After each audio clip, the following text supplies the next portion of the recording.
अब हम समझेंगे कि इलेक्ट्रॉनिक गवर्नेंस होता क्या है। इलेक्ट्रॉनिक गवर्नेंस जो है ये आपका ट्रांसपेरेंसी लाता है सिस्टम के अंदर। जैसे पहले मैं आपको डेफिनेशन बता देता हूँ। इलेक्ट्रॉनिक गवर्नेंस क्या है? एक एप्लीकेशन है इंफॉर्मेशन का, कम्युनिकेशन टेक्नोलॉजी का, ICT, information and communication technology का। किस लिए?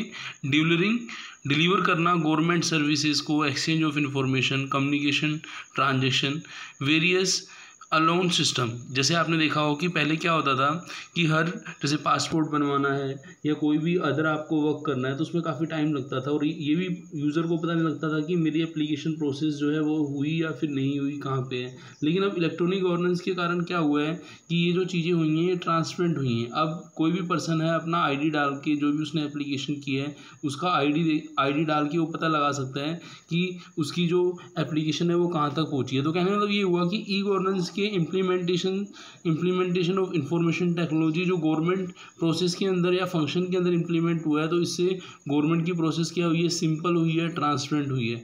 और यदि हम देखें तो गवर्नमेंट चाहती भी की है, गवर्नमेंट यही चाहती है कि जो गवर्नमेंट से एसोसिएटेड सिटीजन हैं, बिजनेस हैं, ठीक है ना, जो भी अलग अलग स्टेट लेवल पर, नेशनल लेवल पर जो भी अथॉरिटी हैं, उनको क्या, जो भी वो एप्लीकेशन कर रहे हैं वो प्रोसेस क्या हो, सिंप्लीफाई हो, टाइम बचे। तो यहाँ पे इलेक्ट्रॉनिक गवर्नेंस ने इंपॉर्टेंट रोल प्ले किया। और इसके अंदर ये भी बताया गया है कि जो इलेक्ट्रॉनिक गवर्नेंस है उसके अंदर हम कुछ मॉडल को यूज़ में लेते हैं। जैसे आपने सुना हो government to government model, government to citizen model, government to business model, government to employ model. तो ये जो चीज़ें हैं ये हमें हेल्प करती हैं। किस में हेल्प करती हैं? इलेक्ट्रॉनिक गवर्नेंस को इफेक्टिवली क्या इम्प्लीमेंट करने में हमें क्या करती हैं? हेल्प करती हैं। और ये जो अपना आपका IT एक्ट 2000 जो आया था, इसका पर्पस भी यही था कि हमें legal recognition of electronic record करना है, हमें इलेक्ट्रॉनिक सिग्नेचर का लीगल रिकॉग्निशन करना है, हमें इस तरीके की प्रोसेस बनानी है जिससे क्या हो, जो ट्रांसपेरेंसी है, जो गवर्नमेंट की एजेंसी हैं वहाँ पे यूज़ ऑफ इलेक्ट्रॉनिक रिकॉर्ड हो, इलेक्ट्रॉनिक सिग्नेचर हो। और वहाँ पे आप ये देखें उसका अल्टीमेट बेनिफिट किसका होगा? उसका अल्टीमेट बेनिफिट किसको होगा? एम्प्लॉय को होगा। तो हमने इलेक्ट्रॉनिक गवर्नेंस के अंदर काफ़ी चीज़ें पढ़ी हैं। हम यहाँ देखते हैं कि legal recognition of electronic records है क्या? Where any government or any law provide that information or any other matter shall be writing or in A type और ए रिटर्न फॉर्म। जब हमें इस तरीके की इन्फॉर्मेशन जो गवर्नमेंट को चाहिए वो हमें इस तरीके से मिल जाती है, सिस्टम बेस्ड, जो मैंने आपको सिस्टम अलोन बताया था वो इन्फॉर्मेशन हमें मिल जाती है, तो वो हमें हेल्प करती है। किस में हेल्प करती है? Such requirement shall deem to satisfied such information matter is render or made available in electronic form, की यदि हमें इलेक्ट्रॉनिक फॉर्म में इमीडिएटली मिल जाए, एक्सेसिबल हो, जिसको हम क्या करें, इजीली एक्सेस कर सकें और हम यूज़ कर सकते हैं उस इंफॉर्मेशन को फर्दर पर्पस के लिए। तो ये हमने पढ़ा कि इलेक्ट्रॉनिक रिकॉर्ड्स जो रहते हैं इलेक्ट्रॉनिक गवर्नेंस के अंदर उनकी लीगल रिकॉग्निशन क्या है। अब हम पढ़ेंगे कि जो डिजिटल सिग्नेचर हमने पढ़ा था, डिजिटल सिग्नेचर क्या था। जैसे मैंने आपको पहले ही बताया था कि डिजिटल सिग्नेचर क्या है? ऑथेंटिकेशन है इलेक्ट्रॉनिक रिकॉर्ड्स का। Digital signature means authentication of any electronic records by subscriber by means of electronic method, कि कोई भी जो सब्सक्राइबर है वो अपने इलेक्ट्रॉनिक मेथड से क्या करेगा? ऑथेंटिकेशन करेगा किसी भी इलेक्ट्रॉनिक रिकॉर्ड का, तो वो कहलाता है आपका डिजिटल सिग्नेचर कहलाता है। अब हम जैसे हमने इलेक्ट्रॉनिक गवर्नेंस के बारे में हमने पढ़ा, इलेक्ट्रॉनिक रिकॉर्ड्स के बारे में पढ़ा, अब हम समझते हैं डिजिटल सिग्नेचर के बारे में। Where any law provide that information or any matter shall be authenticated by affixing a signature, कि यदि हम कुछ सिग्नेचर्स के थ्रू, डिजिटली सिग्नेचर्स के थ्रू हम क्या करते हैं? ऑथेंटिकेट करते हैं, तो वो क्या कहलाता है? आपका recognition, legal recognition of digital signature कहलाता है। तो ये लॉ की रिक्वायरमेंट है और लॉ ये चाहता भी है कि टाइम बचे, ट्रांसपेरेंसी रहे और आप ये देखें कि प्रोसेस क्या हो, फास्ट हो, तो इसलिए गवर्नमेंट ने इसको अप्रूव भी किया। Requirement shall be deem to have a satisfied if such information or matter is authenticated by the means of digital signature affix in such a manner as may be prescribe by the central government. की central government भी क्या देती है? इसको permission देती है। अब यहाँ पे हम एक्सप्लेनेशन के अंदर हम ये देखेंगे कि जो साइन होते हैं वो क्या होते हैं। इसको हमने पहले भी पढ़ा था कि जब हम डिजिटली साइन करते हैं तो वहाँ पे भी वही चीज़ देखी जाती है, इस ग्रामेटिकल वेरिएशन क्या है, एक्सप्रेशन क्या है, इसके अलावा जो पर्सन रेफरेंस है उसका हैंड रिटन सिग्नेचर क्या है, एनी मार्क जो है उस तरीके की सिग्नेचर में कोई मार्क्स इस तरीके का आ रहा है, तो वो सब चीज़ें पहले कंसिडर की जाती हैं जब हम डिजिटल सिग्नेचर की बात करते हैं। अब हम बात करते हैं use of electronic and digital signature in a government and its agency. जैसा कि आप ये देखें, where any law provides the filling of any form, application or any any other documents with any official or authority or body or agency on or control by appropriate government.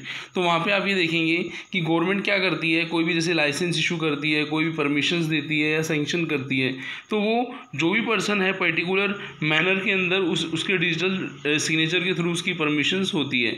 The receipt या payment of money in a particular manner then notwithstanding any contained in any law time being forced, requirement shall be deemed to be satisfied if such filing, issue, grant, receipts, payment as case may be is affected by the means of electronic form। कि जो हम ये जो process कर रहे हैं सारी हम किसके थ्रू कर रहे हैं, अब इलेक्ट्रॉनिक फॉर्म्स के थ्रू हम कर रहे हैं। अब अप्रोप्रिएट गवर्नमेंट को करना क्या है, अप्रोप्रिएट गवर्नमेंट को ये देखना है कि जो आपके जो फॉर्मेट हैं प्रिस्क्राइब्ड उसके अंदर इलेक्ट्रॉनिक रिकॉर्ड जो हैं क्रिएटेड हैं, इशू हो रहे हैं या फिर नहीं हो रहे हैं। और हमें देखना है मेथड ऑफ पेमेंट ऑफ फी और चार्ज और फिलिंग और इशू ऑफ एनी रिकॉर्ड्स जो है वो आपका इलेक्ट्रॉनिकली हो रहा है या फिर नहीं हो रहा है। उसके बाद हम बात करते हैं retention of electronic record.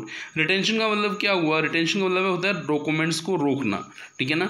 Where any law provide that documents record information shall be retain for a specified period then the requirement shall be deemed to be satisfied if such document records or information retain in electronic form. कि हमें क्या करना है, यदि इस तरीके की information हमें आती है कि हमें उस इलेक्ट्रॉनिक रिकॉर्ड्स को क्या है आगे नहीं करना है प्रोसेस, तो हमें उसको क्या कर देना है, वहाँ पे रोक देना है। ऐसा करने से क्या होगा कि जो आपका जो रिकॉर्ड्स है वो एक्सेसिबल नहीं होगा, जो पर्सन जिनको आप चाहते हैं उनको एक्सेस नहीं कर पाएंगे वो, ठीक है ना। जो एक्सेसिबिलिटी हम पहले दे रहे थे उसको हम नहीं दे रहे थे। Electronic records retained in format which was originally generated और सेंट और रिसीव्ड। कि जिस फॉर्मेट के अंदर हमने इलेक्ट्रॉनिक रिकॉर्ड्स को बना रखा है वो उसी फॉर्मेट के अंदर रहेंगे, जिस फॉर्म में बनाए गए उसी में सेंड होंगे और रिसीव्ड होंगे। हमें उसमें उस फॉर्मेट के अंदर कोई भी चेंज नहीं करना। और यदि हमें लगता है कि कोई इन्फॉर्मेशन हमें चेंज करनी है, detail which is facilitate the identification of origin और डेस्टिनेशन, डेट और टाइम हमें इलेक्ट्रॉनिक रिकॉर्ड्स का देखना है, तो वहाँ पे वो चीज़ हम ऑथेंटिकेशन भी कर सकते हैं, उस इन्फॉर्मेशन को हम क्या कर सकते हैं, चेक कर सकते हैं। Provided that this clause does not apply to any information which automatically generated solely for the purpose of enabling electronic record or dispatch or receive.